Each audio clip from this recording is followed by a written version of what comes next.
дошли в новия сезон на канала на Моята козметика. Аплодисменти! Познати лица на нов сезон. Абсолютно, с нови... ще има и нови, ще ги представим и тях. С нови сили, нов сезон. Ще си говорим за много нови неща. Имаме репортер. Имаме репортера, много нови работи имаме. Добре, аз веднага започвам с новото олио. Ти с новостите директно започваш. Аз директно, да, защото искам да кажа, че това не е просто почистваш продукт, това е грижа. Това е грижа. Ти представяш си, почистваш лицето и просто и пребиотици, и не знам си какво, и просто усещаш една супер хидратация на кожата. Подходящо за... Как хубаво го каза, за браво. всеки тип И кожа. чувствителните кожи също ще бъдат щастливи. Абсолютно. Как го използваш? Аз не съм го пробвала. На суха кожа ли се наноси или на как? суха кожа и много добре маха и спиралата. Смисъл, това е много важно. Абсолютно не люти, не пари, не щипе. Въобще е страхотен продукт. Аз обожавам такъв тип продукти, просто не съм пробвала този много още. ще ти хареса. Наистина става и за твоята кожа перфектен. Имаше го доскоро само в Travel Size. Слава Богу, вече го пуснаха в нормална разфасовка. Супер нов продукт. С много висок процент натурален състав. Да. Твоите любими. Да. Хайде аз пък нещо за гримче да кажа, нещо така интересно. Кажи. Искам да представя новите моливи на Изадора. Ти пробва преди малко, ти също.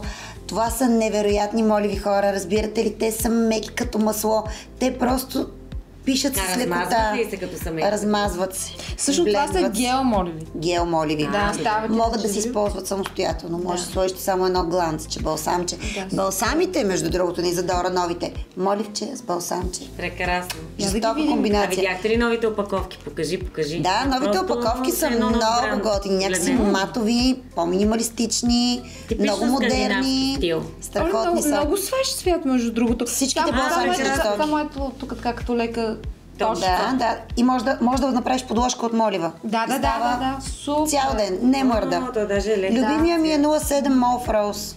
Да. Той е молив. Задължително ще го пробвам. Задължително. Кога? Всичко успявам аз да тествам. Всичко, бързичка съм. Аз много си харесах стикчетата, между другото. Веднага още преди снимки използвах, за да контурирам лицето си. Да, аз ги харесвам. Конкретно. Много лесно се нанася, лесно успях така да го прелея. Да. Така че, нека ги покажем. Имаме различни цветове, може да ги ползваме като руж, червил, всичко. Това като всичко. Мултифункционални продукти.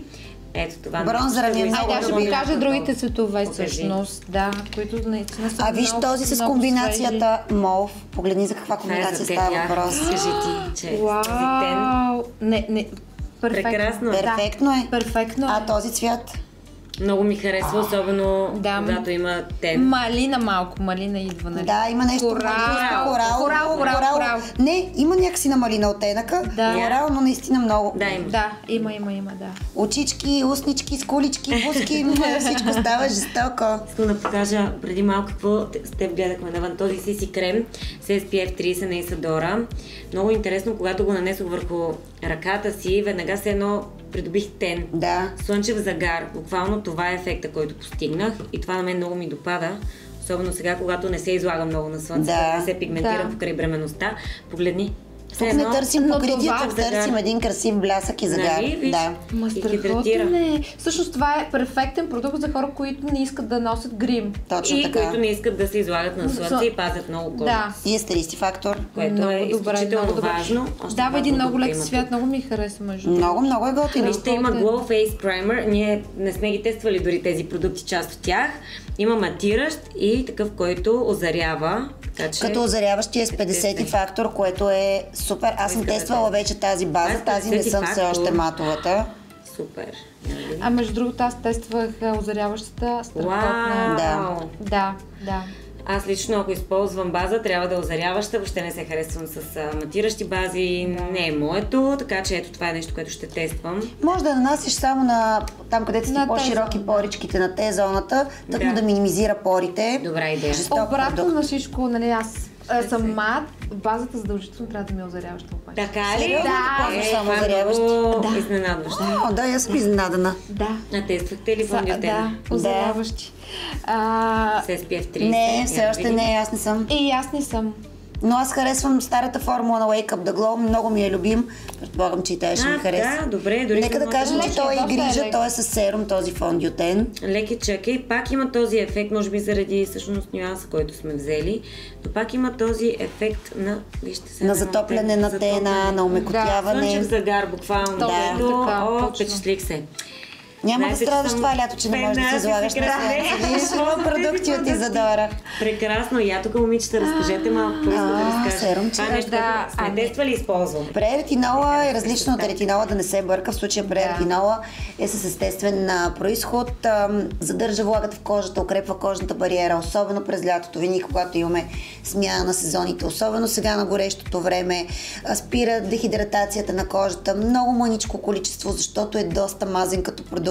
Според мен е подходящ за всеки тип кожа. Няколко капчици вечер, да, и си гарантирате свежа, хидратирана и сочна. Комбинираш с крем, предполагам. Разбира се, винаги. Даваме му време да попие хубаво, хидратиращо кремче и сме готови. Какво взе? Взех да разгледам очните линии, аз съм фен. Това, което ми харесва е как се нанася, вижте колко лесно. А между другото, четката е перфектна. Прекрасно. Да. Имаме тъмно кафяво и черно. Виж как ти отива. Да. Много ми харесва този тъмно кафяв нюанс, защото е доста тъмен и студен. Между другото, аз на моите очи в зелено с кафяво повече се харесвам, отколкото с черно. Аз също, когато бях блондинка, се харесвах повече с кафява очна линия, отколкото с черна. Черното стои някакси грубо, агресивно. По-тежко, по-вечерно. Точно така. И как да не говорим и за новата спирала? Топата става да ни обърне внимание на тази нова спирала. За обем и дължина. За много неща. Но е много хубава. Всички днес сме с тази спирала, нека да кажем. Абсолютно. И акулото при нея не спластява, не се рони. От 100 миглини ти стават 3. Да. Си я понанесеш няколко пъти. Прекрасна е. Страхотна е. Хубава, изключително издръжлива, хубаво черна, жестока е въобще спиралите на Сабоса. Ако искате малко и за опаковките да поговорим. Между другото, дизайни. Това корейска грижа ли е? Това, което разбрахме малко по-рано е, че има тенденция корейската грижа така да изглежда вече по-минималистично, семпли опаковки, беличко, светли. чистичко. Много красиво, веднага създава усещане за лукс. Точно така. Изглеждат много скъпи. Точно така. Така че ще ги тестваме и ще споделим впечатление в някои от следващите видеа, тъй като това ни е първото видео, сега и ние самите първо се запознаваме с много от новите продукти в асортимента на моята козметика. Те са доста постоянно се обновява. Азиатска козметика, скандинавска козметика, тук има голям избор. Абсолютно съм съгласна. Корейската козметика, въобще азиатската козметика като цяло наистина предлага такива необятни, дава необятни благини на кожата. Факт. Това пачове ли са? Пачове са, да. Те са на Bueno, една марка, която присъства отдавна в портфолиото на моята козметика, доста добра. Вижте как са готини. Да. Знаеш ли, виждала съм, че ги поставят ето тук на назова бяла, тя малки. Верно. Тези пачове сутрин, докато си пиеш кафето буквално за 10 минути. Правят чудеса. Факт. Да. Дори... Аз си пия кафето вкъщи.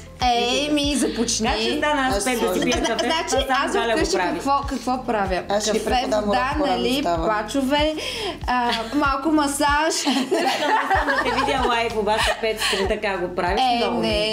Прави го, ама не в 5. Правя го, не в 5. Не, в 9, нали, след като детето го изпрати на детска градина все пак. Айде, 8:30. Но за сега съм с едно дете, нали, мога да го правя. Колко приятно охлаждаш. Да, наистина. Много нови неща. Наистина освежи, дори сега. Освежава. Дай да сложим под очите малко. Слагай. Пачовете са една такава допълнителна грижа, която няма да направи някакви чудеса с кожата ви. Въобще шиит маски, пачове, обаче дават една страхотна допълнителна хидратация и подхранване. Освежават. За ни деца обаче. Видяхме новите играчи. Разбира се, всичко трябва да се пробва, как всичко се тества. Ако имаше брокат, вече тяки да са. 100% вече да си го тествала върху клепачите. Обаче вижте колко професионално насочени. Обаче виж колко са хубави, колко е голям паче, не е като стандартните капчици, които знаем. Не трябва огледала, просто штрак-штрак. Докато караме. Ние сме, ако се видите някой така. Въобще много нови неща, момичета, много нови неща. Че на всяка една, докато шофира, се е случвало, нали, малко глас, нещо спиралка. Ще ни обидиш, ако не сме го правили. Разбира се. Ами сега аз изимам това, си харесах няколко неща да ги тествам. Изберете си вие кое сте си избрали. О, искам и аз точната линия задължително. Аз ето това искам да пробвам, че ли много по-това или почистващо. Да, задължително пробвай го. Аз този гланс тогава ще си взема. Да ми си молива, Галя го има вече. Аз го имам, да. Да, изпревари ме, аз ще си поръчам... Ти искаш кафявата? Да. Ай, вземи кафявата. Добре. За зеленото. Може. Да, благодаря. Да направим се. Супер неща, нови. Много нови неща. Дай да тестваме репортерката, моля ви се, че няма търпение. Хайде. Имаме си ново момиче, Криси Дончева. Криси ще излиза, ще пита хората. Но няма да пее, може да пее. Може да пее. Да ни попее малко. Може за края на сезона да поканим да правим на парти, тя да изпее някоя песен, защото има много красив глас, така че...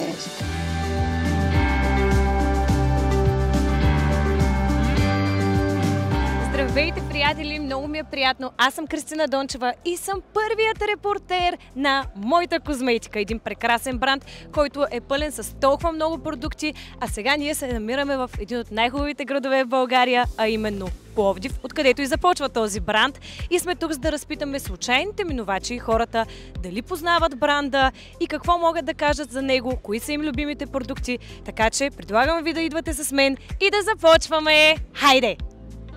Здравей! Удобно ли е да ти задам един въпрос? Ами малко бързо, ама... Да. Използвала ли си моята козметика? Да, използвала съм. Запозната си с бранда? Да, от него съм поръчвала един продукт на Лумене, нали? Лумене? Точно така. Това е нещо супер разпространено. Сигурно и шампуани може би си използвала за коса, неща за тяло, за лице. Има страшно много продукти. Сега ще подаря едно тестерче. И можеш да влезеш в сайта, да разгледаш всичките продукти. И щом си използвала, значи ще използваш пак, нали така? Добре, да, ще го пробвам задължително. Супер, благодарим ти, много приятна разходка. Първо ще ви попитам, запознати ли сте с бранда Моята козметика? Той е пловдивски бранд. Да. Запознати ли сте с бранда Моята козметика? Чували ли сте? Да. Запознати ли сте с бранда Моята козметика? Не. Не сте? Добре, сега отворете Инстаграм или Ютуб, каквото харесвате и влезте и го последвайте бързо пред камерата да покажете на всички. Момичетата последваха, покажете. Последвано и от тук нататък ще гледате видеята, нали? Добре, момичета, предлагам ви да закриваме първия епизод. Абонирайте се за канала, харесайте видеото и ще се видим много скоро. Чао! Чао!